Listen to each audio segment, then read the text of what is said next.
du 4 et 5 avril 2026. Premier week-end de ce mois d'avril que je vous souhaite très très bon.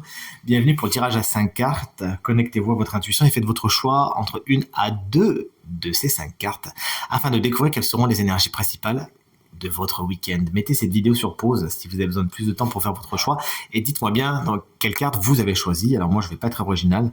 On est le week-end du 4-5. Je vais donc prendre la carte numéro 4 et la carte numéro 5, j'adore agir comme ça. Carte numéro 1, si vous l'avez choisi, on est sur un 7 d'épée. Il est dans sa version, comme qui dirait, un petit peu obscure. On vous demande de faire attention à tout ce qui est du prix, tromperie.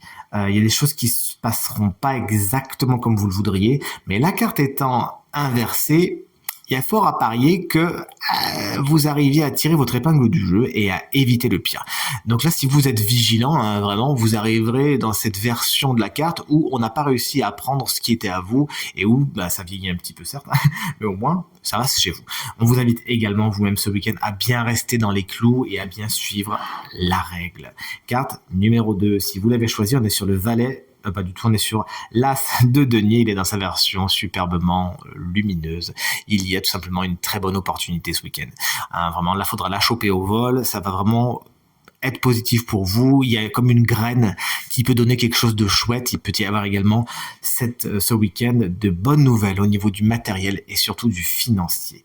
Carte numéro 3, si vous l'avez choisi, on est sur la carte du fou, et là dans sa version inversé. Attention aux prises de décision qui sont faites sur des coups de tête ce week-end. Vous pourriez peut-être le regretter, dire bon, si j'avais su, j'aurais peut-être un peu plus réfléchi. Alors c'est bien d'être spontané, mais bon, si ça vous fait tomber du ravin, c'est peut-être pas spécialement intéressant. Il y a également peut-être des situations dans lesquelles on vous invitera à sortir de votre zone de confort et vous n'avez pas envie, vous voulez rester dans ce que vous connaissez bien ce week-end. Carte numéro 4, si tout comme moi vous l'avez choisi, elle est chouette, c'est le cavalier de coupe.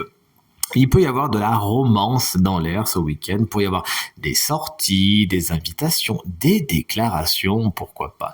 Toujours est-il, la vie sentimentale est au beau fixe. Vous poursuivez une quête ce week-end, à moins qu'un signe d'eau, Cancer, Scorpion, Poisson, ne représente une agréable nouvelle pour votre week-end, ou sinon ça peut tout simplement être quelqu'un qui vous témoigne de l'amitié ou de l'amour.